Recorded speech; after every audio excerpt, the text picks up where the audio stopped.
co-owner with Jesse Downer, my husband. We've been together since, I don't know, 21, like 25 years, yeah. All right, let's go. Yeah. Okay, what Biodynamic talk is complete without a quote from Rudolf Steiner. I have to read it. I won't do a lot of this, but I have to because it's really beautiful. Because think about it, this is 1924, right? So, all right. Now, a farm comes closest to its own essence when it can be conceived of as a kind of independent individuality, a self-contained entity. In reality, every farm ought to aspire to this state of being a self-contained individuality. This state cannot be achieved completely. I think that's worth noting. But it needs to be approached. This means that within our farms, we should attempt to have everything we need for agricultural production. Of course, the appropriate amount of livestock. From the perspective of an ideal farm, any fertilizers and so forth that are brought in from the outside would need to have to be regarded as remedies for a sickened farm. A healthy farm would be one that can produce everything it needs from within itself. I think you'll see that without really realizing it, I very much followed this in the evolution of our own farm. Yeah. I would like to add something to that, which is that just listening to the birds and thinking that they may have actually been less in population, how necessary that we also have plants for the pollinators. Yeah. Because without them, there is no farm. Right. Yeah. So, thank you. All right, calling out now the whys. This is part of the second part, right? Like, why are we doing this? Where are we now? Half of all American adults, 117 million individuals have one or more preventable chronic diseases. Trends in food intake show that Americans are not consuming healthy eating patterns. Why? Affordability and convenient access to high-quality, nutritious food are the primary determinants of food choice for people with a low income. And so, yeah, we're coming back to the social injustice. I asked, what is a healthy eating pattern? Simply a variety, diversity of nutrient-rich foods. It's important to remember. Are you a switcher? All right. Again, you'll be able to read these more thoroughly. But today, just 4 companies. This goes back to our seed sovereignty. 4 companies control more than 60% of proprietary seeds worldwide. 75% of world crop varieties disappeared between 1900 and 2000. And what is seed sovereignty? The right of farmers to save, use, exchange, and sell their own seeds, ensuring their autonomy over what they grow, and most importantly, how they farm. Right? We all know genetically modified seeds are going to completely change the way you farm. All right. Keep your hand on it, bud. All right. And of course, the climate crisis, right? Thought it was interesting to note, we are right here at 60-70 tons of carbon dioxide at Chicken of the Woods Permaculture Farm. You all recognize the square of DC. So we are in the midst of a very, very heavy carbon footprint, right?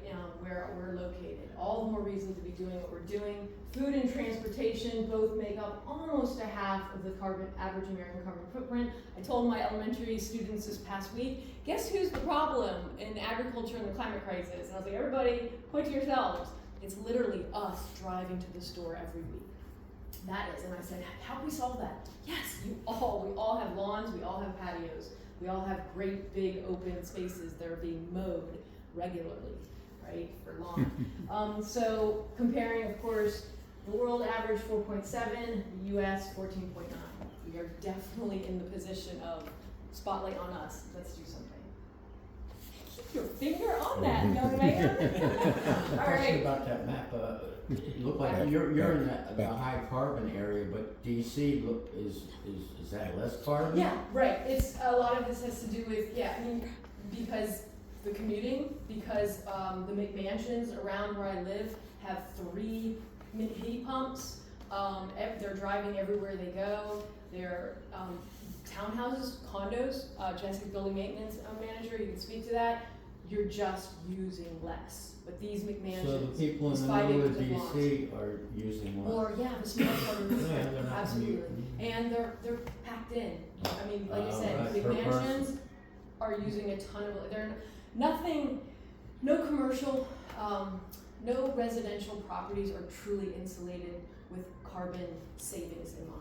You need 16-inch walls. You need R80 in the roof to truly like drop carbon footprints. Yeah, none of us do it. Well, some do, but not residential. All right, so what's the solution? I feel like the foundation of our farm, of course, we're in the soil, right? Starting in the soil. But these are the three that over the years, through all the research, and then the actual hands-on have shined. Regenerative agriculture, permaculture, and biodynamics. It's like, yeah, it's a hybrid, tribid, whatever you want to call it, but it's working for us. It's what resonates. All right, I won't go through all of this, you all probably know this, but biodynamics is considered a spiritual, ethical approach to agriculture. Incorporates a deep respect for nature, interconnectedness of all living things, goes beyond practical farming methods, and I love this, views the land as a living organism. As I go through the talk, think about all the parts I'm describing of our farm as a human body, what we know best. Our skin layer, circulation, respiratory, skeletal structures. Think of that in relation to how I start explaining things. And then we know it's based on Will Steiner. So cosmic influences, there's some key points, holistic approach, biodynamic preps, and intention and awareness. Okay. All right, some main principles I highlighted: maintaining and our self-contained individual entity, maintaining and improving health of soil, protecting the local environment, natives and native populations of animals. Benefits: pest and disease control, plant and animal immunities, animal waste are recycled, interplanting, encourage pollinators, repel pests, grow high protein grass and other grains for feeding animals, and compost used to enhance the soil. All basically the essentials. All right, regenerative ag is a set of farming principles that aim to improve the health of the soil, water, and ecosystems, reduce greenhouse gas emissions, and increase resilience of communities to climate change. This is kind of the newest buzzword. I have a good friend who was really into sustainability 20 years ago on a global level, and yeah, it's just whatever is going to resonate with people. I mean, it's just this keep putting out these ideas to try to get the masses to jump aboard and say, we are not sustainable, we are not going to last. And how do we translate that? Main points: soil health, carbon sequestration, water cycle, biodiversity, curbing nutrient pollution. The benefits: food quality and social justice, food security, economic viability, and of course, climate change. All right, permaculture design, quite a few for my fellow permaculture student in the room with us here today, Kessa. All right, system for sustainable land use. Mimicking natural ecosystems can help people meet their needs while reducing waste and energy usage. Indigenous knowledge is tightly tied into permaculture. Bill Mollison spent many, many years with the Aborigines and pulled out of that what could be, again, translated to Western civilization. And then so some of the observing natural patterns, honoring the land, sharing this knowledge. And this is all part of the work that we've done. I love this. Permaculture design, so it's a system of design. It's based on the idea that the whole is greater than the sum of the parts. I see that over and over and over again. I love when that concept manifests. All right, I had to include this. This is from the Biodynamic Research Institute. I feel like it got a little cut off, but there's the internal cycle. I feel it's like the nutrient cycle, and then the big picture. It's kind of showing, oh yeah, so here it is. No, I'm sorry, crop rotation, and then the big picture. But basically, it's showing all of the inputs coming in, right, from the ecosystem around, and then like basically the harvesting and the nutrients within the farm, and then losses that are coming out. And you'll see as I talk about how I try to identify those on our own farm. Okay, I thought this was pretty interesting, just showing how we are literally sitting right on the edge of where urban becomes suburban. I think we're one street over from where the state of Maryland says you are no longer an urban farm. But we are in that urban farm. It got us a really big grant, so I was like, woohoo! But kind of an interesting location. The next slide will show you even more clearly. Right here, We have Gaithersburg, urban, we have the ag reserve, commercial ag, and here we are in suburbia. Like I mentioned before, 2 to 5 acre estates, or I'm sorry, home properties, and we back right up to this kind of Seneca Creek State Park corridor. So it's a unique site in that it's where I think citizens can affect the most change, because our number one crop is Bradford pear pollen and grass, and our second highest is grass clippings. And that's, to me, you understand that, like, right? That's what's planted in our area. Lots and lots of lawn. And I'm sure you're well aware of food, not lawns. Yeah, they're really trying to make it extremely clear. This is a disservice to our entire ecosystem to be so hyper-focused on the importance of a lawn. To me, it's some kind of, well, actually, I know where it comes from. The English, the rich English, you know this, the rich English had sheep, and they cleared their fields down to 1 inch tall grass, and it was a sign of wealth. Whereas the poor people had these tiny little, like, very, very homesteady plots, and of course that was bare soil because the animals were abusing it over and over. But if you had that shorn grass, you were the wealthy landowner. All right, so we decided to purchase in the suburbs off of a main road, so I don't know, 400-foot pipe stem. This is 2005, approximately 9 years before we bought it. If you can see the overgrowth of cedars planted for ornamentals, old carriage house. This grew up even more. It basically was rented out, so the invasives moved in, autumn olives, and here you can see we didn't even touch the back quarter of the property. We hadn't built the high tunnel, maybe the frame was there, but we had started clearing in that first year, and even got one little bed in which changed directions, and even planted a little orchard. So this kind of shows you, we made some mistakes early on. We had to fix them, but it's okay. We got in there, we got our practice. We didn't do it on a huge scale, and we did not invest a ton of money. But it also shows the location of the house. South is that way, neighbors close by, all things to note. All right, this is up close 2025. Yeah, a lot of things changed. High tunnel's completed. We're now into plots, you know, plot A, plot B, B, C, and plot D. There's even been more kind of progress with doing this where we can start rotating. Crop rotation's big. I'll show you some of the others up close.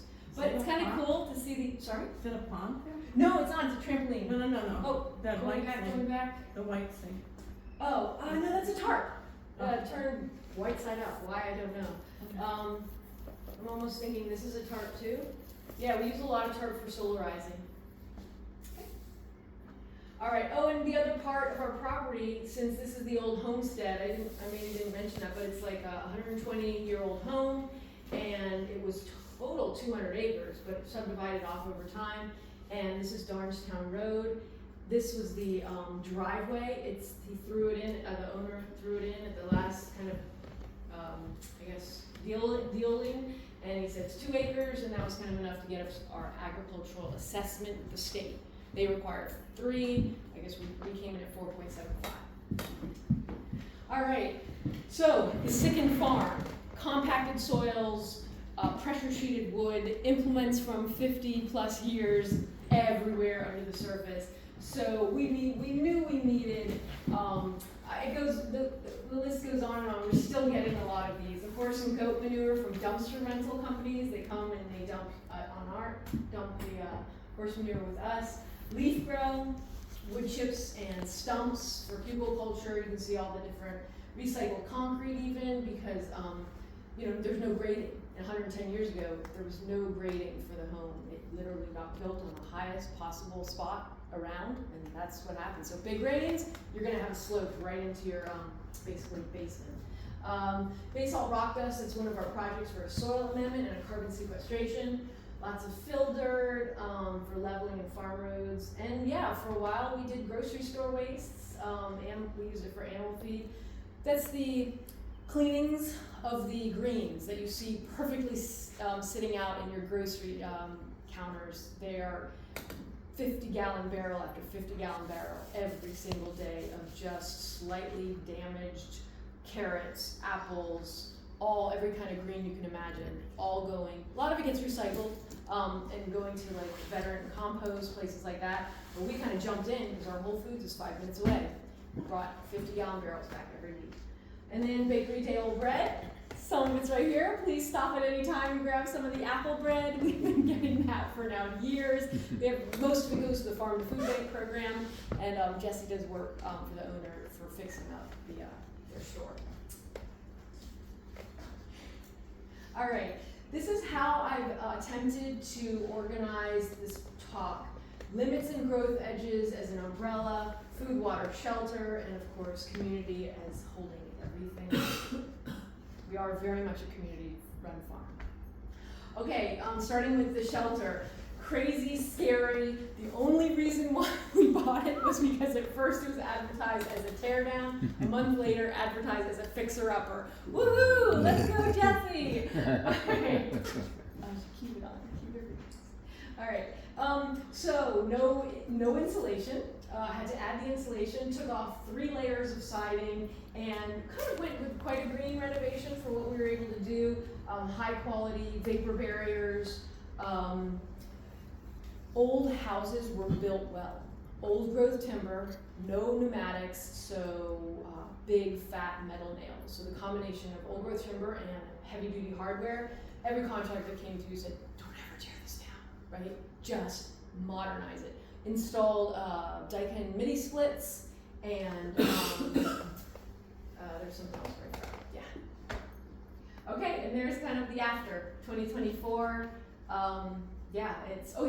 There was a very happy population of snakes and mice through every bay in our home. So all the contractors were like, can we take this black snake over to our barn? And I was like, leave some.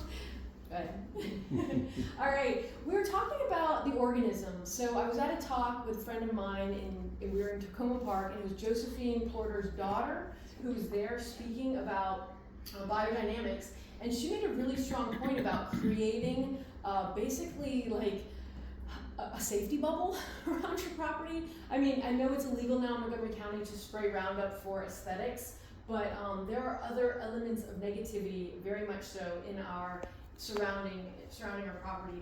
So one of the early things we did, this is in our homeschool cooperative, is plant bigs arborvitaes along one of our fence lines. So living fences have been part of our MO.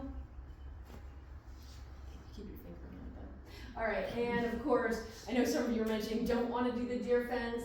For us, intending for a good part of our property to be food forests, we did actually attempt individual fencing around what the deer would destroy, and it wasn't going to be something that would last over. Like we just chose, we wanted to. Plus, we're growing a whole lot of annuals, so we chose to do a deer fence. But we harvested the locust coast ourselves off of our property in West Virginia. It's just raw land, and we actually peeled them with help, of course, burned them, charred them. And coated them with a mix of, I'm gonna forget this, it's like pine oil, pretty much, pine oil. So they'll last a long, long time. I was dead set against any arsenics on our property, so that put out a lot of the kind of posts that we wanted. All right, another example on this side, we chose to do a privacy fence for our neighbors. We knew they didn't want to be looking at all the goings on. They were a private couple. Did they say so? Sorry? Did they say so? They actually, they had heard, the gentleman got ill right as we were starting to build that, and their kids moved them out. But then the next family that moved in, they were incredibly appreciative of a privacy fence. And then here's a cover crop. That's 6 foot high, right? 8 foot. That's an 8 They foot. allow you 8 foot? Yeah, well, 8 foot in our backyard. I think you can do any size really in your backyard, but Not Maybe? around here. No, it's probably because it's agriculturally assessed. All right, moving on to water. Water, like it's the most important. So of course we use topography maps, and we have this. You can even see right here. I'll go into a little more, but does everyone see this kind of line of brown? That is a water catchment element. It's a swales, which is a ditch, and what's dug out is put on the downside, and that becomes a berm, and that's one of the elements of our food forest buffers as well.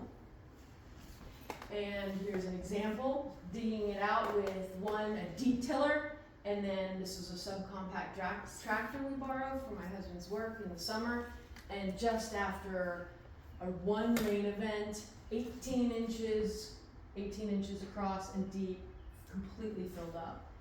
Here's what I mentioned, the swales, and here's the berm being sheet mulch for a future food forest buffer. So what's in that swale? In that swale, Is it just earth? oh yeah, it's the diggings out of, So you don't have a fabric underneath there? no, nothing, yeah, what we do is sheet mulch, sheet mulching is for us, it's either manure or compost on the first layer, however deep is whatever material we have. Like, if we have enough to spread it 6 inches, we will, whatever we have at the time. And then cardboard. We get I didn't lift it on there, but we get huge refrigerator and appliance boxes from Lowe's. I actually just talked to my Lowe's ago. I'm like, how long have we been doing this? He's like, oh, probably about 5 years. I'm like, how's your daughter? Like, she grew up from here to here. So he just saves the cardboard boxes for us.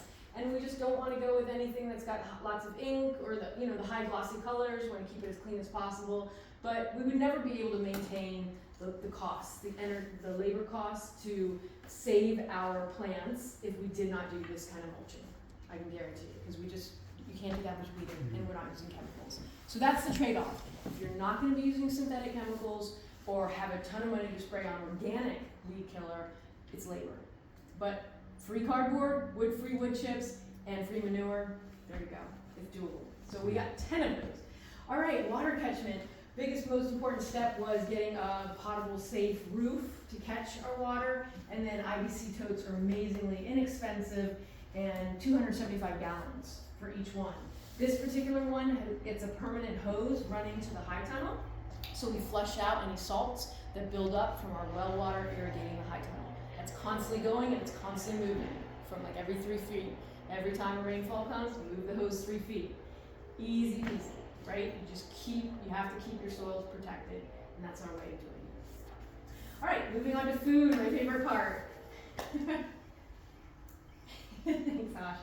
I had the absolute luck of spending 6 weeks in Petén, Guatemala, right on the border of the Mayan biosphere. It's kind of the second in size to the Amazon for protected tropics. And here I saw, this was just a beautiful picture of a basically flour or masa corn field. They call it milpas. And this is, I believe, starting out as just corn. Here we visited actually the farmer and saw all stages, because it's tropics, of squash growing, corn growing, and the beans. And they use these little poles instead of the corn. So it's funny, no 3 sisters for them. They're like, forget that, let's just put our stick down and use that. Everyone knows the 3 sisters. The corn is this one sister who holds up the twining beans, which offer the fertility, the nitrogen fixing value, and then the squash shades the roots of everyone and keeps them nice and cool. All right?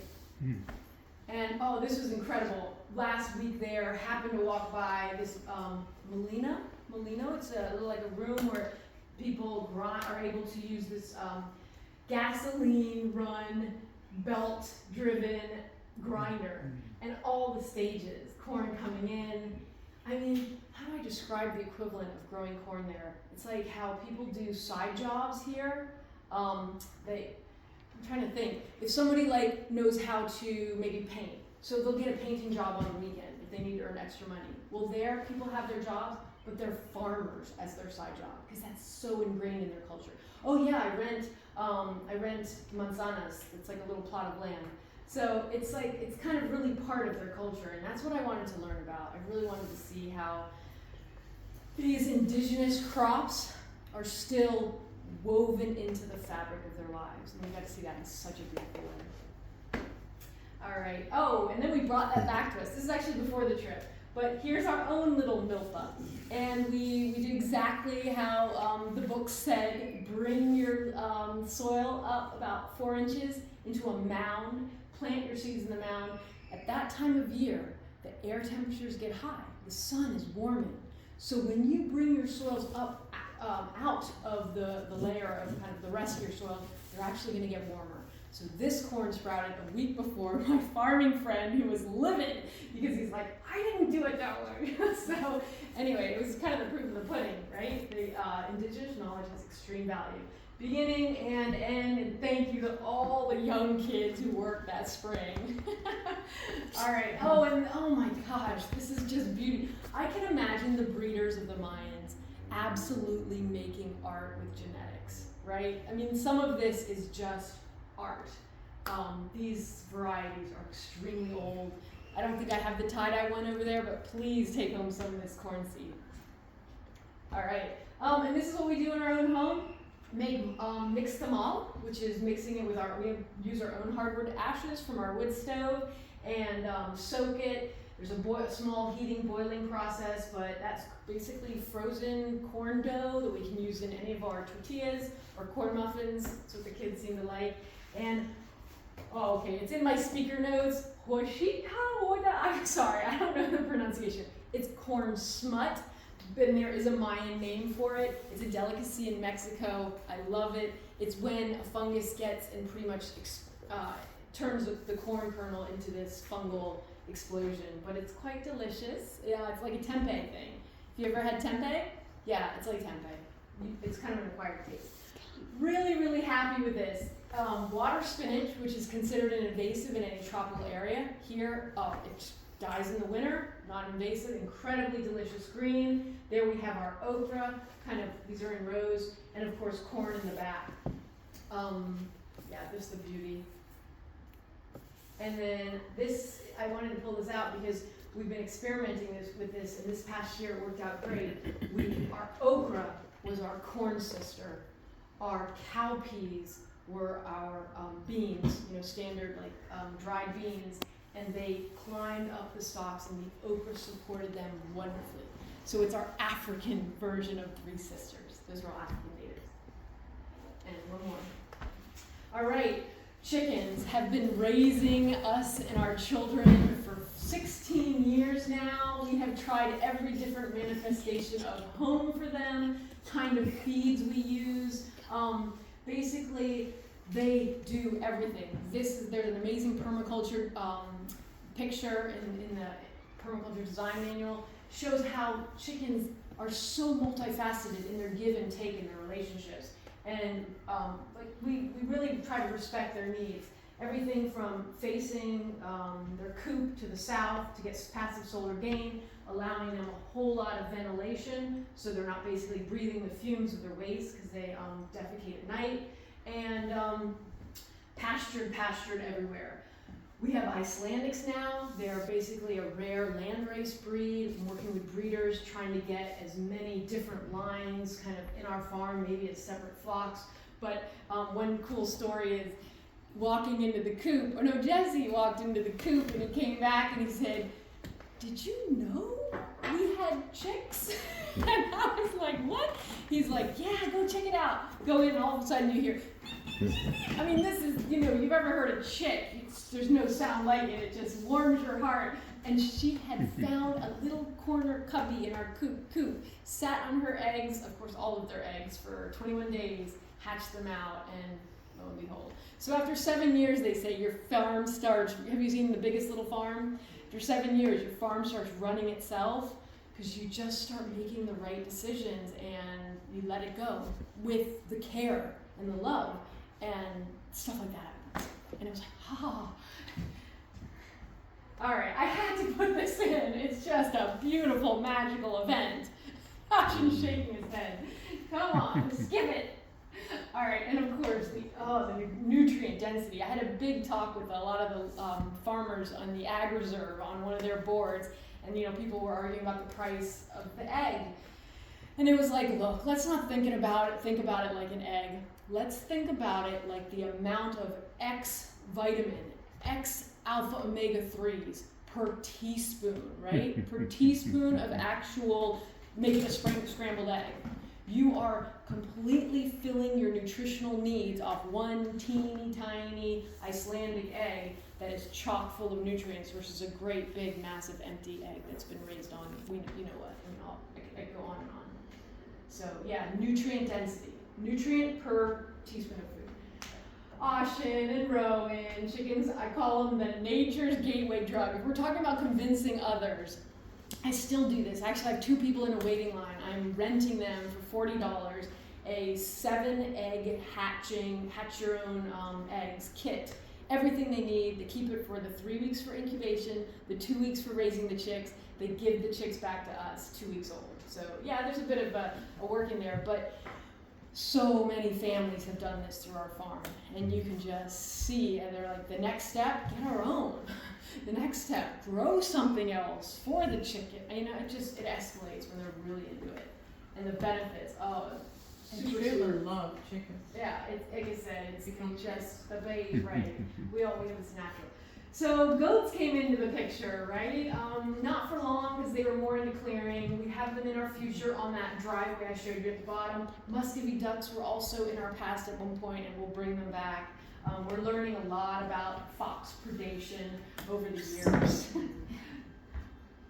All right, there's another cohabitation. Awesome. They have all kinds of poop, and they basically the chickens will come and scratch it. They'll get the larva out. It'll feed the chickens. It'll drop the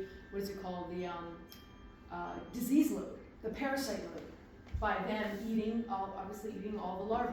So it's a great Parasite choice. for the goats. Yeah. So once the chickens are removing that element out. Do you have a problem with foxes attacking your Yeah. livestock? Yeah, absolutely, we do. Yeah. All right. Just for fun. Played with all kinds of structures. This is a straw bale goat shed. And this is an example of the weedy area. So yeah, goats was our solution. They were actually donated, and it was a good 1/3 of an acre, chock full of autumn olive, all kinds of vines, fallen trees that the vines were using to climb up. Is that mine? I think it is. Can you get my phone out of there and turn it off? Okay, next slide. Sorry. It was so thick, the cover you could climb over it. Yeah. And here we have our kuni pigs. Once again, there with the intention of breeding. My husband and son both got roundworm from the pigs. Weren't washing their hands well enough before dinner, so they were out. But yeah, it was again an experiment in land clearing and livestock. Experiment, Yeah, experiment. and meaning Oh we yeah. tried and that's behind for now, or Yeah, because we are transitioning away from livestock other than chickens and focusing on food forest perennials as well as annual production. Those two do not marry. The roundworm, because you can't walk barefoot. They were touching all parts where they had pooped, and so at some point pig poop got on their hands. They didn't wash their hands, and they ate. Yeah. So it's in there. They all have a parasite load. You need a lot of land to take really good care of livestock. You have to rotate them on lots of land. So a lot of people do it on small, but they use a lot of chemicals. Basically, what was it called? Like parasite. Shots. Shots. Yeah. Quick question: I how read- easy was yeah. it to clear the roundworm? Oh yeah, albendazole. Who? Albendazole. It's it's an anti-helminic or yeah. And then we had to burn. We also burned the Soils. Yeah, Oh, really? with the weeder. We just burned the whole place. Pyro weeding. Oh yeah, to think that they might come back. Yeah, some people said it would last 10 years. We've never had any other issues. No. So you don't think black walnut hulls would have worked? Probably you'd had a Yeah. bunch of them though. Yeah. Yeah. All right, go back real quick. We were looking for quick and fast. Back, back the other way. the other back. This There, is Was one it more, itchy? one more, yeah, right here. Okay, so this is very appropriate. This is actually this was only taken about a week ago. And we got 3 loads of this, horse manure, and you can see there's shavings and some hay. And we're so excited to be inoculating now our biodynamic preps. Way back in college, even before I knew anything about biodynamics, I was studying homeopathy. I saw how the medical system was really messed up. And when I started learning more about biodynamics, I thought, oh yes, homeopathy for the soil, right? Taking these different, basically plants and saying, what elements do they represent that might need balancing in the soil? Put them in there, and then it's like, obviously on this non-measurable level, right? You cannot, there is no technology that will see it, no technology that will record it, but when you do it and then you see the response, that's the proof, right? And that's homeopathy. You can take the resonance, it's working on a resonance level. And so, yeah, we can't know everything, and every other culture seems to have figured out the chi and all these elements, and they call it something and they honor it and use it to the advantage of their people. Yeah, we're figuring out. I have a question about the horse manure. Yeah. Are you concerned about what the horses are eating? Yeah, well, most of them basically are eating the pastures because I know I've been to a lot of horse farms in Darmstadt, and these are really local. But the concern is also the horses are treated by some kind of anti-parasitic sometimes, but that doesn't last, that has a shelf life, pretty much. It breaks down over time. So I plan to so we got a dump of leaf grow as well, which I'm not exactly excited about using. That's why I'm trying to transition away from it to this. But that's going to serve us this year and next, and this possibly can serve us even the end of next year and the year after. And I will keep this cycle going now that I don't have to use it fresh. We finished up all of our sheep mulching. So that's the idea, to constantly have aged biodynamic compost to use. And then I feel like it's safe once it's aged. Okay, moving on to community. And a lot of this revolves around grants have been part of our community funding side of it, the economics. Very first one was the high tunnel. Anyone can get this as long as you say, I'm going to grow food in that high tunnel. No pots, no nursery pots are allowed, but food, yes. We wanted to make a level high tunnel. Our ground is not level. It gave us a great excuse to build a hugelkultur. If you don't know much about it, I call it just creating a forest floor when forest floor wasn't there. So that's, imagine the logs, the trees falling over in the forest, the branches, they're constantly falling with the storm. Then you've got the wood chip, the bark falling off. So we're doing all those layers, and then we just basically put a manure layer over that, topsoil, and then there's our bed. Every high tunnel I visited before we built ours was so depleted of nutrients because it's so much harder to get nutrients through those doors. I mean, it's that simple. To get there is hard. And of course, you're not getting the rain. A lot of them were built up in salt. So people are like, I have problems growing plants. My tomatoes keep getting disease. And it always goes back to the soil. So our high tunnel, I feel in comparison, needs less water because those logs are still there acting as sponges.